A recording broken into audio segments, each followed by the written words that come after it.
Guys, may strawberry na nalimas ko sa ano. Bro, are you doing a video?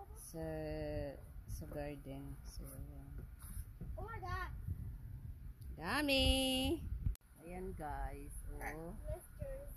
So, ano, nagkuha lang kami ng konti. So, ayan. So, ini-invite ko ang aking apo, si Chad. Meron pang marami. So, ayan.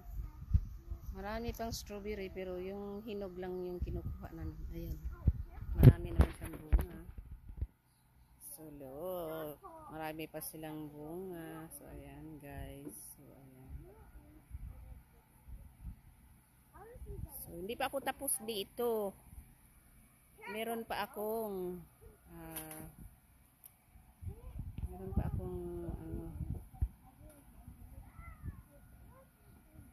meron pa akong trabahuin kaso mainit eh.